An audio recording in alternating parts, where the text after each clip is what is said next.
Aquí en Cuentas Claras, todo el año 2023 le fuimos dando cuenta de las muy diversas variaciones del tipo de cambio peso-dólar en los mercados de mayoreo y menudeo y las afectaciones en materia de remesas, turismo, importación de mercancías, pago de servicios, intereses de deuda externa, etcétera. Pero, ¿cuáles son los mitos y realidades de esta variable tan importante en nuestra vida cotidiana y que incluso algunos se cuelgan en ocasiones medallas de honor por sus cotizaciones hoy en día en 17 pesos sin entender ni poder explicar los porqués? Por ello es que le agradezco a Francisco Gutiérrez Guzmán converse con nosotros esta noche. Buenas noches, Paco Economía. ¿Cómo estás, Raimundo? Muy buenas noches. Muy agradecido contigo, amigo mío, porque si alguien puede desmitificar esto sobre el tipo de cambio, sobre todo lo que vimos en el año 2023, eres tú, mi querido Paco. Muchas gracias, Raimundo. Gracias por la invitación nuevamente. Sí, mira, efectivamente, y de manera sorpresiva, a lo largo del sexenio, hemos visto lo que pareciera cierta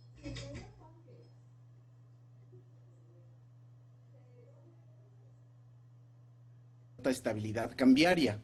No solo estabilidad en términos de que el tipo de cambio no se ha devaluado, sino más bien se ha apreciado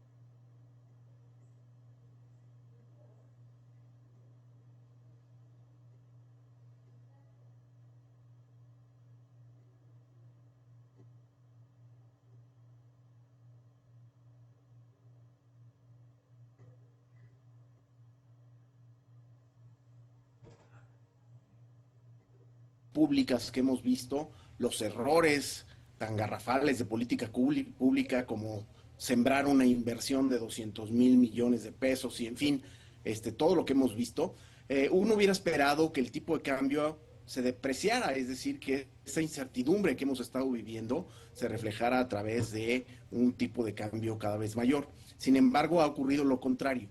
Y bueno, pues efectivamente la administración ha querido colgarse esa medalla cuando pues no entiende siquiera lo que está pasando alrededor del mercado de divisas en el mundo y particularmente el mercado de oferta y demanda de dólares en nuestro país. Creo que es muy pertinente desmitificarlo porque, Raimundo, lo que viene hacia adelante es un panorama difícil para la economía mundial y también para la economía mexicana. Ojalá se pueda manejar bien. Lo primero que hay que decir en cuanto a la apreciación del tipo de cambio en nuestro país es que obedece originalmente a un exceso de oferta de dólares en el mundo. Es decir, en Estados Unidos, con la pandemia particularmente, se dio un proceso enorme de endeudamiento del gobierno federal y de impresión de billetes y monedas por parte del Banco de la Reserva Federal. Para darte unas cifras, Raimundo, en 2019 la cantidad de billetes y monedas en circulación de la Reserva Federal eran 3.8 trillones de dólares.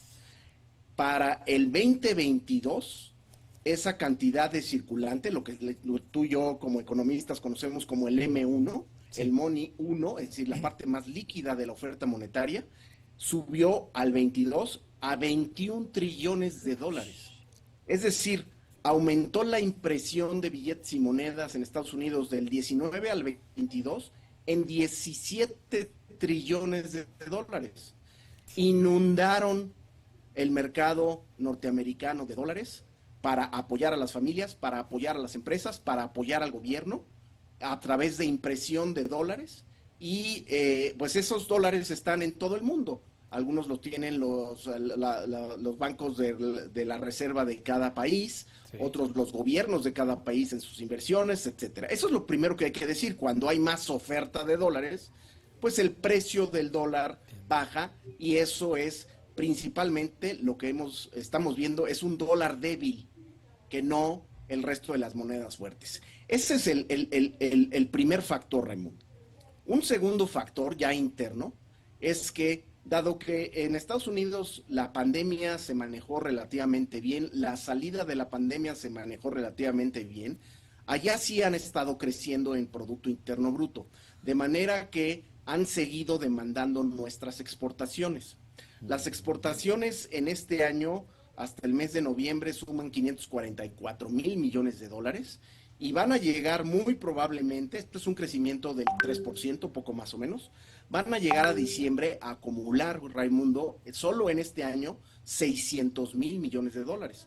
Esta es una cifra récord y tiene que ver con que Estados Unidos siguió creciendo y por lo tanto siguen comprando nuestras exportaciones. No tiene que ver con que México tenga una buena política pública, tiene que ver con que Estados Unidos tiene buenas políticas públicas y siguen demandando nuestras exportaciones, por lo tanto vendemos al exterior, entran dólares y eso hace que haya una oferta de dólares en el país. Ese es el segundo punto. El tercer punto son las remesas, que tú has bien dado cuenta a lo largo de tu programa.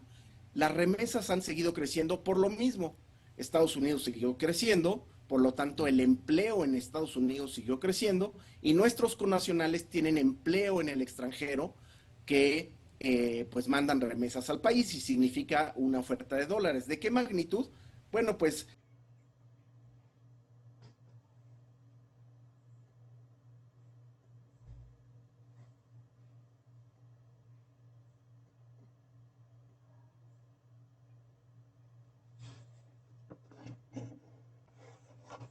afortunadamente a que nuestro país no tiene la capacidad de absorber el empleo que requiere, a que en nuestro país no existen las condiciones de seguridad y de creación de empleos, porque este gobierno no las ha generado.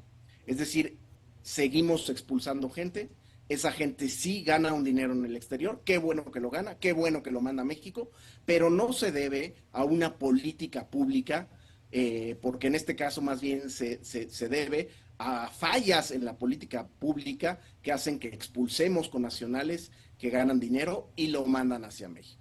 Esa es la, digamos, la tercer fuente de apreciación del peso. La primera fue el exceso de dólares, la segunda las exportaciones, la tercera es la remesa. Hay un cuarto y un quinto factor, Raimundo. El cuarto es el diferencial de tasas que estamos pagando. Mientras que en México pagamos tasas del 11.25%, me refiero a pues, la tasa de menor riesgo, que es la del gobierno federal, 11.25% en los CETES a corto plazo, en Estados Unidos pagan una tasa del 5.5%. Ese diferencial de tasas, es decir, nosotros pagamos casi 6 puntos más que en Estados Unidos, es principalmente riesgo país. Si nuestra economía fuera estructuralmente tan competitiva como la de los Estados Unidos, pues pagaríamos las mismas tasas. Sí. Pero como no lo es, tenemos que pagar mucho más para que los inversionistas inviertan en nuestro papel. Estoy hablando como gobierno. ¿Qué significa ese riesgo país? Pues es riesgo económico, principalmente inflación, principalmente finanzas públicas, y es riesgo político que tiene que ver con el Estado de Derecho, la inseguridad, y bueno, pues las políticas públicas de intervencionismo, de centralismo que ha estado tomando este gobierno. Estamos pagando un costo financiero altísimo porque tenemos malas políticas públicas. Ese costo altísimo significa que pagamos un premio al cual los extranjeros, pues sí, efectivamente, compran un bono mexicano, vienen los dólares y significa una nueva oferta de dólares porque los extranjeros compran el CETE, obtienen un rendimiento mayor y bueno, pues esos dólares están en el país. El quinto y último elemento, Raimundo, es lo que se ha venido llamando el nearshoring, que es básicamente que Estados Unidos ha tenido conflictos económicos y políticos con varias zonas del mundo, principalmente y recientemente con China, con Rusia y también con algunas partes de la comunidad europea. Eso hace, Raimundo, que frente a la necesidad y la incertidumbre internacional y la necesidad de seguir invirtiendo, empresas extranjeras, principalmente chinas, han venido a invertir a México en la construcción de fábricas para abastecer al mercado norteamericano. Si no hay un comercio bilateral tan libre y tan fluido, pues lo puede haber triangulando vía México. Y entonces estamos recibiendo una oleada de inversiones, principalmente de China, que son las que más crecen, para invertir en planta, para producir y exportar por vía de México hacia los Estados Unidos.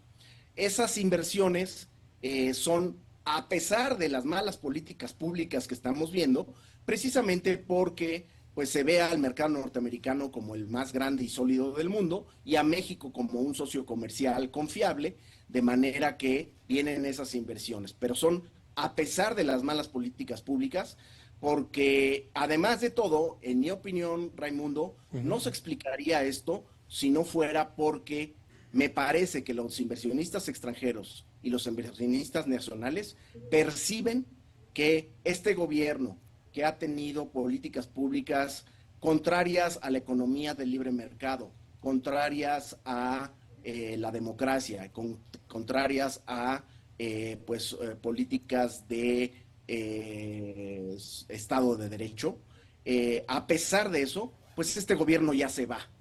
Y como ya se va, bueno, pues quizás es un buen momento para invertir y aprovechar el tiempo y poder invertir en México para exportarle a los Estados Unidos.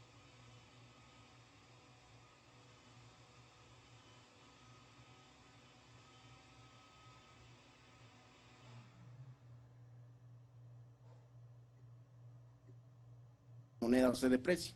Sí. El tipo de cambio de corto plazo se determina por este tipo de factores: la oferta de dólares de Estados Unidos, las exportaciones, las remesas y recientemente pues estas inversiones del nearshoring, además del diferencial de tasas de interés. Sí. Paco, me encantaría preguntarte sobre cada uno de estos 5 aspectos que desmitifican justamente lo que pensamos acerca del tipo de cambio, pero particularmente en una de ellas que podríamos ver en este año acciones, es las tasas de interés tanto de la FED como de Banco de México. Sí, mira, lamentablemente hemos visto declaraciones hace algunas semanas, no las he visto recientemente, probablemente estén cambiando de opinión, pero hemos visto declaraciones de algunos subgobernadores del Banco de México que anticipaban que estaban pensando en bajar las tasas de interés en nuestro país hacia principios de este año. Sí.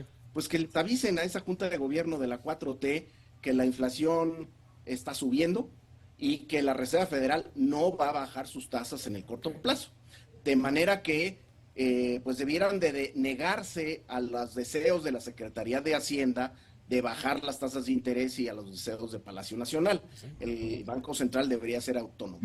Es probable que el Banco de México baje las tasas en este primer semestre, atendiendo sumisamente a los deseos de Hacienda y de Palacio Nacional, porque al bajar las tasas pones un mejor ambiente. Pero no deberían de hacerlo, porque la inflación ya no va a bajar.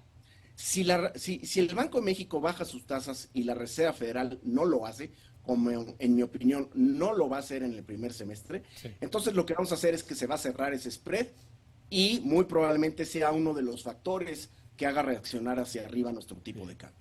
Bueno, pues ahí en el camino lo tendremos que evaluar contigo, Paco, e invito a nuestra audiencia que diariamente te leamos en tus redes sociales, sobre todo por la confirmación de datos que vas desahogando en su interpretación.